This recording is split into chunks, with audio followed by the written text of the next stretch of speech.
Deuteronomy 19, the cities of refuge.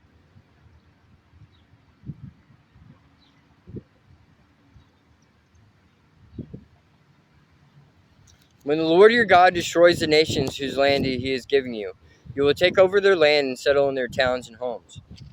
And then you must set apart 3 cities of refuge in the land the Lord your God is giving you.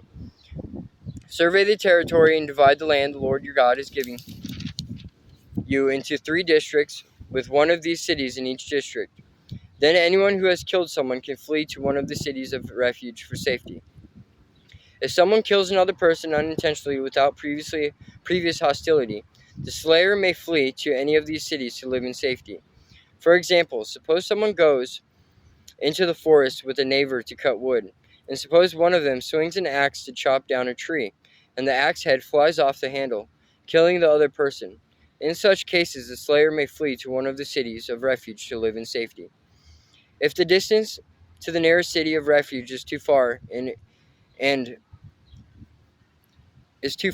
enraged avenger might be able to chase down and kill the person who caused the death. Then the slayer would die unfairly, since he had never shown hostility toward the person who died. That is why I am commanding you to set aside 3 cities of refuge.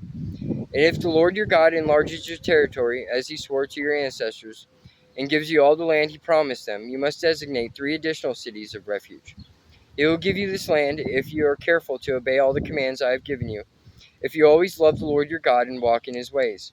That way you will prevent the death of innocent people in the land the Lord your God is giving you as your special possession. You will not be held responsible for the death of innocent people.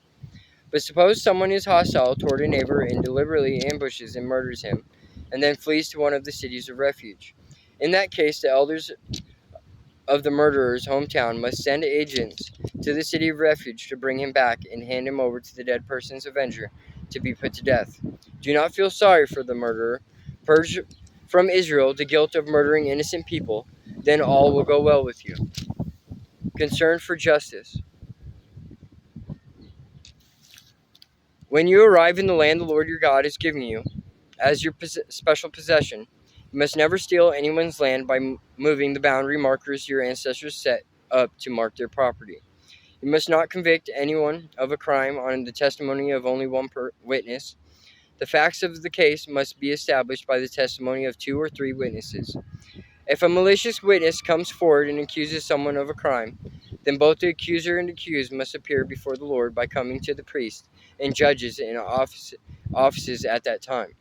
The judges must investigate the case thoroughly. If the accuser has brought false charges against his fellow Israelite, he must impose on the accuser the sentence he intended for the other person.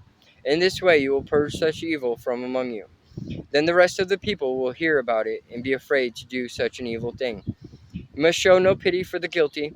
Your rule should be a life for life, eye for eye, tooth for tooth, hand for hand, and foot for foot.